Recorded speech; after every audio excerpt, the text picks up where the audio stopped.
नमस्कार दोस्तों, जय हिंद जय भारत। मैं अपने लेक्चर सीरीज़ जागो ग्राहक जागो कानूनी तौर पर जागो की श्रृंखला में आप सभी लोगों को एक बार फिर कानूनी तौर पर जागरूक करना चाहूँगा और ये बताना चाहूँगा कि आप जब भी कोई सामान परचेज करते हैं, जब भी कोई सर्विस हायर करते हैं जिसके लिए आप पेमेंट देते हैं, तो जो इनवाइसेस आपको मिलते हैं, जो रिसिप्ट आपको मिलते हैं, वो हमेशा अपने पास में रखिए।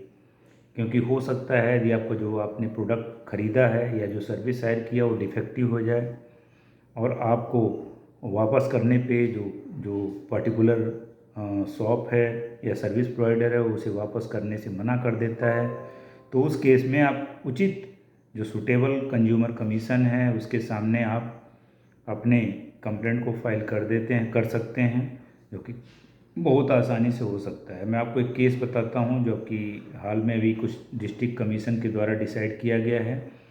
इस केस में एक बंगलौर में किसी की फैमिली पार्टी होती है, किसी बच्चे का बर्थडे होता है, तो जो कंप्लेनेंट होती हैं अपने बेटे के बर्थडे के लिए विनायक शॉप, जो कि काफ़ी ब्रांडेड शॉप होता है, उसके वहाँ से 3.2 kg का केक ऑर्डर करती हैं।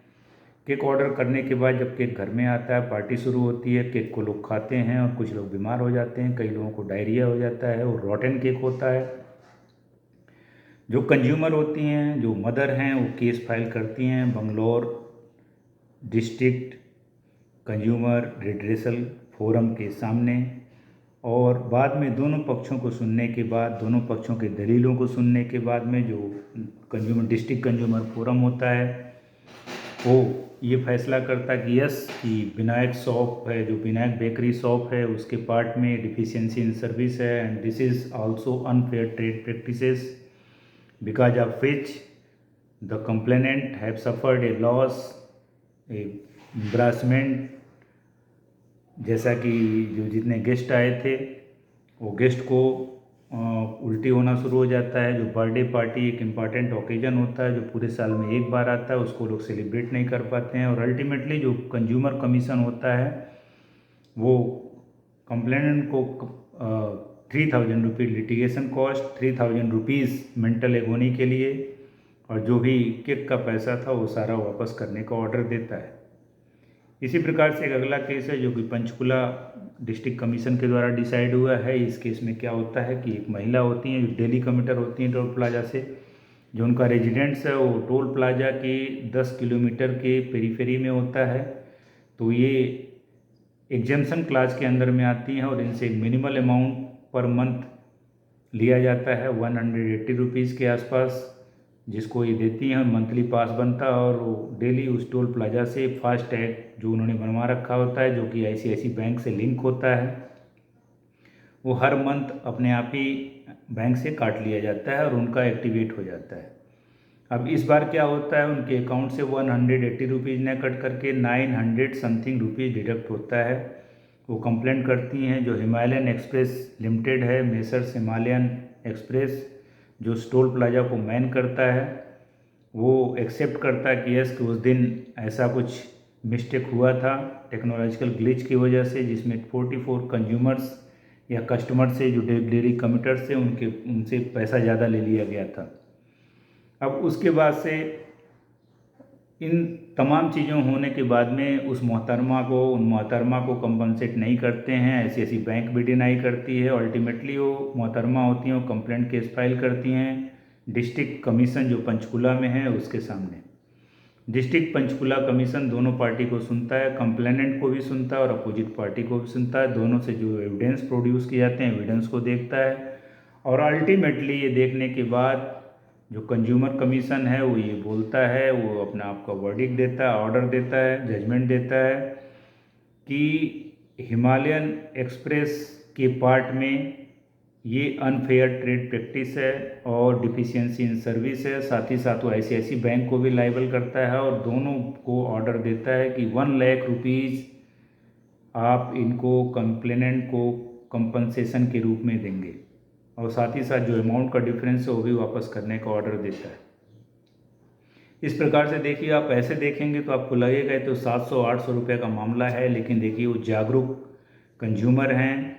Lady was educated, she was aware about her right, तो उनको हमें मालूम होता है कि किस प्रकार से इस पैसे को वापस पा सकती हैं, और वो कंप्लेंट केस फाइल करके जल्दी से जल्दी स्पीडी डिस्पोजल लेती हैं, उनको न्याय मिलता है और साथ ही साथ she has been compensated by the order of the honourable consumer forum. और मैं आपको एक केस बताता हूँ जो मुंबई का है। सेंट्रल मुंबई के में एक हॉस्पिटल होता है, सौराष्ट्र हॉस्पिटल है।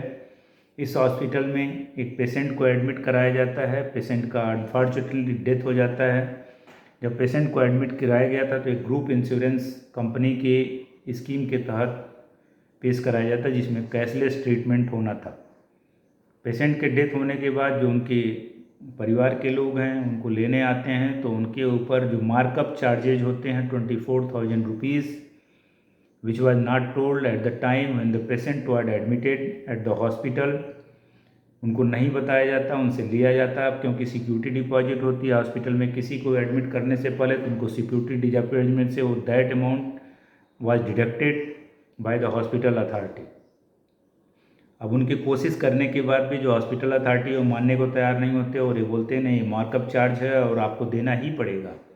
अल्टीमेटली क्या होता है, वो डिस्ट्रिक्ट कमीशन जो मुंबई का सेंट्रल मुंबई का डिस्ट्रिक्ट कमीशन है उसमें कंप्लेंट फाइल करते हैं, केस फाइल करते हैं। दोनों पक्षों को सुनने के बाद में जो डिस्ट्रिक्ट कमीशन बोलता है यस कि this was the unfair trade practice on the part of the hospital authority, this was the deficiency in services, ऐसा कुछ भी पेशेंट को एडमिट करते समय नहीं बताया गया था कि आपको मार्कअप चार्जेस देने पड़ेंगे। पेशेंट तो एक ग्रुप इंश्योरेंस के तहत एडमिट हुआ था, जिसे ये पता था कि मैंने इतना प्रीमियम दिया है, इतना EMI दिया है और मेरा जो इलाज होगा, ट्रीटमेंट होगा वो फ्री ऑफ कॉस्ट होगा, कैशलेस होगा। और अल्टीमेटली उससे जो 24,000 रुपीज़ की डिमांड की जाती है, that was illegal, that was invalid, और ऐसा डिमांड नहीं किया जा सकता है।